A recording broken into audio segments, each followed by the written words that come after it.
ဆုံးထီဥပဒါနဲ့အယူငပြိုင်းဆိုတဲ့ဇလန်လေးပဲဖြစ်ပါတယ်မင်းငါနဲ့လိုက်ခဲ့မလားရာခင်းထဲအပြန်ရွာထိပ်မှာဥပဒါကြီးနဲ့တွေ့တော့ဥပဒါကြီးကလည်းကျုပ်ကိုဆက်ဆက်မရှိပဲနဲ့ထပြောပါလေရောဗျာဟာဥပဒါကြီးကလည်းဗျာဘယ်ကိုလဲရမှာလဲဗျ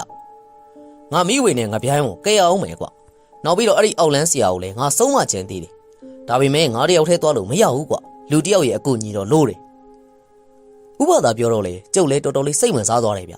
ျဒါပေမဲ့အဲ့ဒီချိန်တုန်းကဥပဒါကိုရွာလူတွေကအခေါ်ပြောမလုပ်ဘူးမို့လား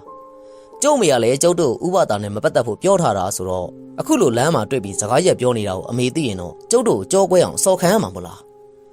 လိုက်တော့လိုက်ချင်ပါတယ်ဗျာဒါပေမဲ့ရာခင်းတွေကကျုပ်မရှိရင်လုံးမဲ့လူကမရှိဘူးလေဗျာကျုပ်လည်းလိုက်တော့လိုက်ချင်ပေမဲ့အမေရိုက်မှာကြောက်တာနဲ့ပဲဒီလိုလေးကြည့်ကောင်းအောင်ပြောရတာပေါ့ဗျာဥပဒါကြီးကတော့ခေါင်းညိတ်နေ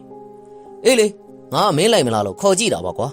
မင်းမလိုက်လေရွာရှည်ဘက်ကငတ်မိဆွေတယောက်ကိုခေါ်သွားရမှာပဲဟေးအထောင်းနဲ့ဥပဒါကြီးကဘယ်သွားမှာလဲဗျ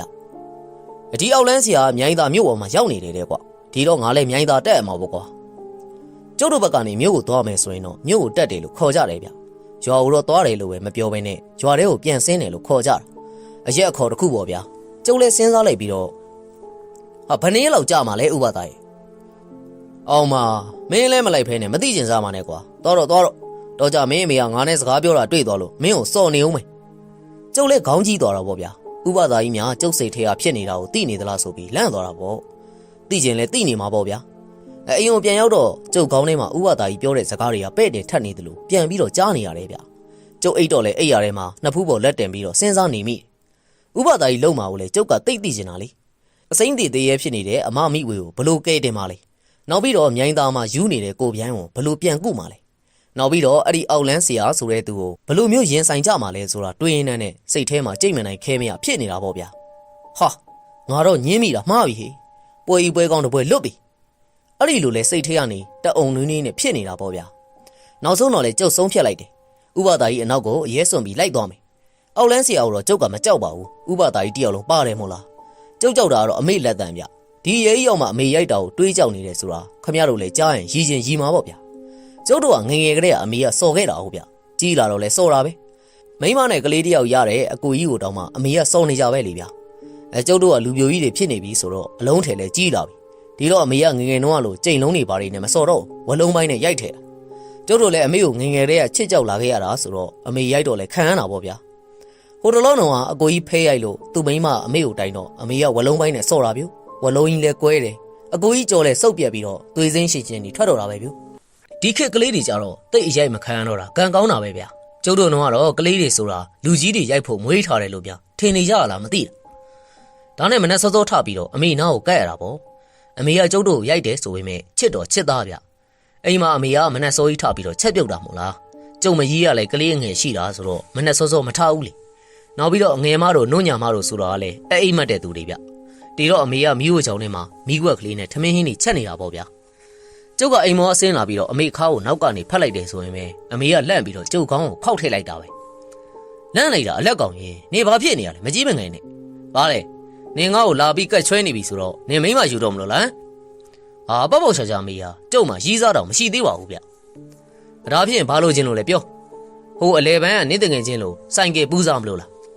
မဟုတ်ပါဘူးမေယာကျုပ်ပြောတာလေနားထောင်ပါကျုပ်တငယ်ချင်းတယောက်ကမိမယူမလို့တယ်မေသူတို့မင်္ဂလာဆောင်မှာကျုပ်ကူညီပေးရမယ်ဟုတ်လားဟောအေးကူညီခြင်းလဲကူညီပေးလိုက်လေဒါနဲ့ဘဒူတော့ဒီရွာမဟုတ်ပါဘူးမေယာရွာရှိရွာဘက်ကတယောက်ပါ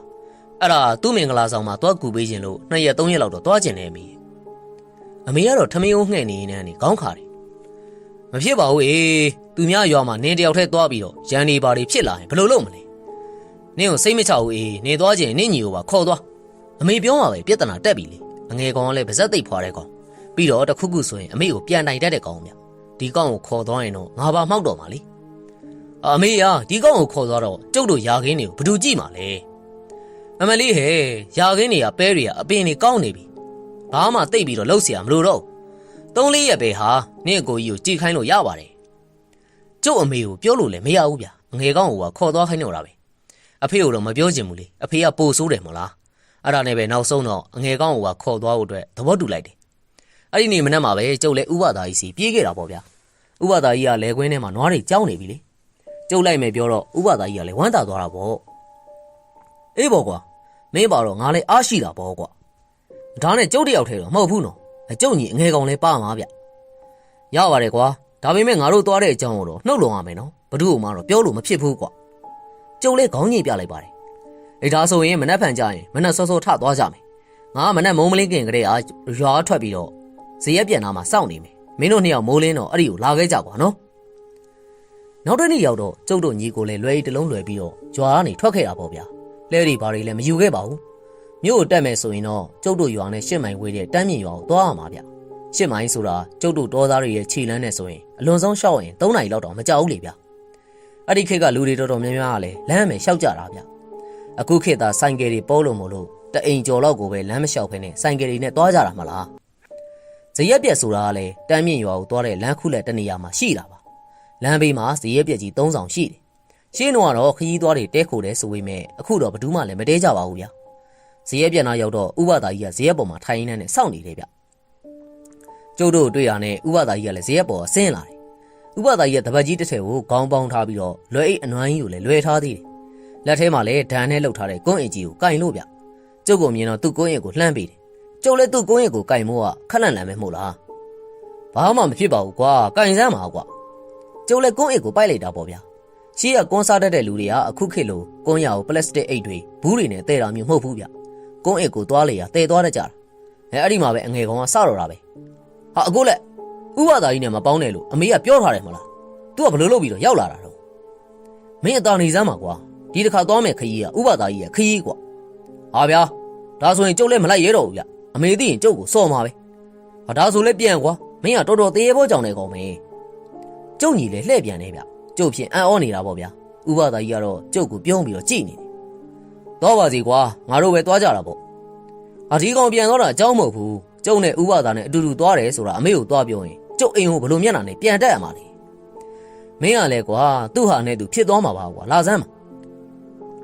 ဥပဒါကြီးကကျုပ်လွယ်ကြီးကျိုးဆွဲပြီးခေါ်တော့အတင်းခေါ်တာနဲ့ကျုပ်လည်းသူ့နောက်ကနေရက်ကန်နဲ့ပါသွားတာပေါ့ဗျာ